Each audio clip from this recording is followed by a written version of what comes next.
Democracy depends on a free press. Please support our independent journalism at democracynow.org/give. We begin today's show with Russia and Ukraine. On Wednesday, President Trump spoke by phone with Russian President Vladimir Putin for 90 minutes about ending the war in Ukraine. Trump said they agreed to meet soon and immediately to begin negotiations to end the war. Trump then held a separate call with Ukrainian President Volodymyr Zelensky.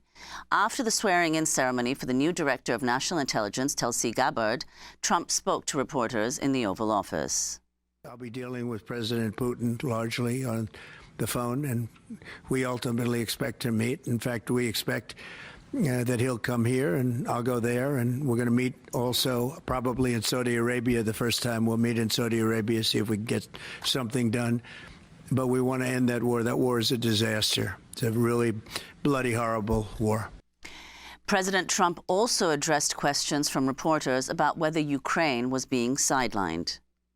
Are you freezing out President Zelensky of this process a bit? Isn't there a danger of that? No, I don't think so, as long as he's there. But, you know, at some point you're going to have elections, too. You're going to have an election. He says he wants security assurances, Mr. President. What does that look like? In terms of what?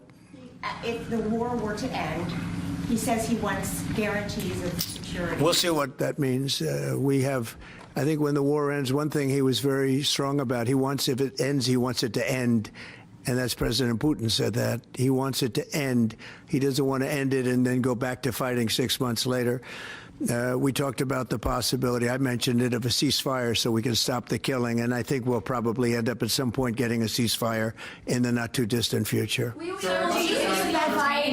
you expect Ukraine? Say it, what? Do you view Ukraine as an equal member of this peace process? It's an interesting question. I think they have to make peace. Their people are being killed, and I think they have to make peace. President Trump's phone call with Putin came as U.S. Defense Secretary Pete Hegseth spoke at a NATO meeting in Brussels, where he said a return to Ukraine's pre-war borders is, quote, unrealistic. Hegseth also ruled out Ukraine's future membership in NATO. As the war approaches its third anniversary, our message is clear. The bloodshed must stop, and this war must end. We want, like you, a sovereign and prosperous Ukraine. But we must start by recognizing that returning to Ukraine's pre-2014 borders is an unrealistic objective. Chasing this illusionary goal will only prolong the war and cause more suffering. That said, the United States does not believe that NATO membership for Ukraine is a realistic outcome of a negotiated settlement. Instead, any security guarantee must be backed by capable European and non-European troops. If these troops are deployed as peacekeepers to Ukraine at any point, they should be deployed as part of a non-NATO mission. To be clear, as part of any security guarantee, there will not be U.S. troops deployed to Ukraine. This comes as Germany and other European nations have rejected any peace talks with Moscow that do not include Kyiv. Meanwhile, U.S. Treasury Secretary Scott Bessent has traveled to Kyiv to discuss a Trump proposal for Ukraine to give the U.S. access to its natural resources in exchange for continued U.S. military assistance. According to the State Department, Trump's envoy to Russia and Ukraine, Keith Kellogg, will travel to Germany and Ukraine in the coming days to, quote, engage with allies and partners across Europe who are willing to work with the United States to end Russia's war against Ukraine, unquote. For more, we're joined by Katrina vanden Heuvel, Russia expert and publisher of The Nation magazine. Massive developments in this last 24 hours, Katrina. Is this the beginning of the end of the war in Ukraine? And can you talk about the significance of Trump's call, 90 minutes with President Putin, his first, at least we know publicly, with him since he became president? Also spoke with Zelensky and says first talks will be Russia and the United States in Saudi Arabia. This is a monumental shift, Amy. Let's begin with the fact that Russia launched this war of aggression. But from there on, this is a monumental shift that, for example, the U.S. is not going to back Ukraine going into NATO. I think the defense secretary saying that has laid down a line that is in opposition to what we've seen for the last 17 years. That's huge. I think the fact that the sides are talking is critical, because for too long it's been a militarized relationship. It's all been about Zelensky's weapons and then the Russian weapons. Both countries are war weary.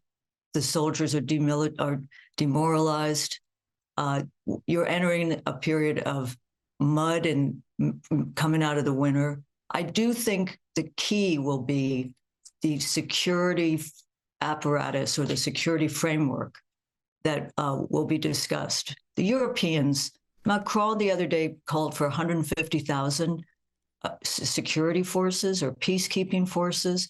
That seems very unrealistic. I think a lot will depend on what kind of security architecture emerges to keep Ukraine sovereign, free.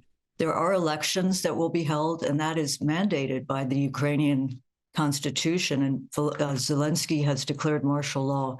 But in the end, what we're witnessing is, and listen, I mean, Trump, I don't need to tell you how I feel about Trump, how the nation feels about Trump, but there is an importance in what he is beginning to do, which is open up a process to end a war, to move towards ceasefire.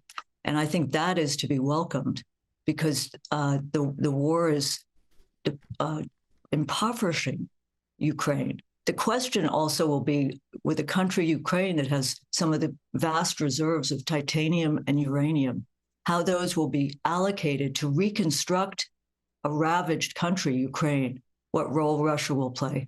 There are many, many questions, but the important thing is to get to a table, round, square, oval, and to begin to discuss, talk, jaw. And Katrina, if you could say, these comments that Hegseth made and that Trump has reiterated, namely that, as you mentioned, that NATO membership for Ukraine is ruled out, also that a return to pre-2014 borders is not realistic. So insofar as what we know of Ukraine's demands, is there any likelihood within the negotiations, given what's already been said, that concessions can be made? Yeah, I mean, I think the membership in the EU, which triggered this crisis in 2014, could be put back on the table. That's one element. I do think that the reconstruction, the role Russia may play in helping fund reconstruction, is something important. I do think that Crimea and elements of the Donbass region may be put sort of de jure free, but possibly also negotiated into. That's very tricky, the border there, the contact line. We may see a kind of armistice situation that we saw after the Korean War. So it's left there. The trick is not to leave situations on the ground that can re-trigger conflict. The NATO issue, I think, is critical, because I don't know if people know, but it is basically a military-industrial complex lobbying operation. Members of NATO have to buy U.S. weapons. There's an interoperability clause. In the same way, these security conferences that Hegseth is at or was going to, these are military-industrial complex lobbying parties. So again, I come back to the fact as much as can be demilitarized in the future regarding the security architecture of Ukraine will be helpful and important for the future of the region. I know there's a narrative that if let alone, Russia will go into the Baltics, will ravage Europe. Russia could barely beat Ukraine, a small country. It's an anguish and horrible to watch what's happened, launched by Russia. We're 3 years on the anniversary, but the ability to talk and find a resolution, I think, can mitigate some of the fears of countries, which really have played a role in the debate, to the exclusion of those who argue that Russia is not an expansionist power. I know that will lead many to shriek, but it can barely take on Ukraine. It can't pay the pensions of thousands of people in other countries. Well, absolutely, Katrina. But how then would you imagine that Russia could play a role somehow in the reconstruction of Ukraine, given its circumstances? Well, there's a term that we've all learned in the last weeks: oligarchs. I mean, there's a lot of money in Russia that could be used, but the extractive foreign policy of Donald Trump is well suited for this moment because, again, the minerals which Mr. Zelensky has offered as part of a reconstruction effort. They've already had, Penny Pritzker was the reconstruction czar, Governor Pritzker's sister, and she brought in Blackstone, BlackRock, our oligarchs, to help fund the reconstruction. The World Bank estimates it's going to be at least $1 trillion. And we know what happens when countries walk away. We've walked away from Afghanistan. We walked away from other countries. So I think there's a moral and political and security need to find resources for reconstruction.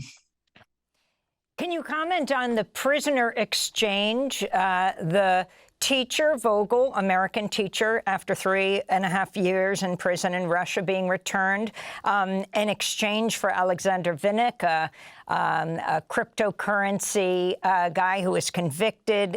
He's going back to Russia. And then you've got Belarus involved with 3 prisoners released, one of them American, one of them working for an American media outlet.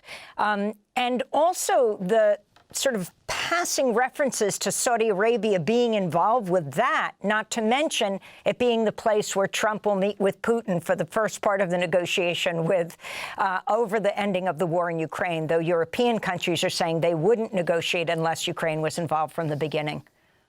So the first question, Amy, this is classic Cold War tit for tat. It's like the film Bridge of Spies. I mean, it's exchange of prisoners has been a long time scenario. We've seen it. And what also happens seriously is obviously the repression of journalists, the arrest of journalists, the foreign agent, all of this. War is not good for progressive dissenting people. I mean, it used to be said you became a dissident when you went on pension, but I think the dissenting community of Russia has been suppressed, not simply by the war, but by Putin's politics. Saudi Arabia, I gasped when I heard that they might meet in Saudi Arabia, the home of the oligarchical vision. I suspect they'll do Moscow, Washington in the end. But, it reminds of how this war could have been averted. It could have been ended in March, April 2022, when there were substantive discussions in Istanbul. And there's been denial, but there's also been acknowledgement that Victoria Nuland, who was in the State Department, and Boris Johnson, who's Boris Johnson, came in and upended it, sabotaged the possibility back then. So they should take that to their grave. Katrina vanden Heuvel, we thank you so much for being with us, publisher of The Nation magazine. Democracy Now! Is funded by viewers like you. Please give today at democracynow.org/give.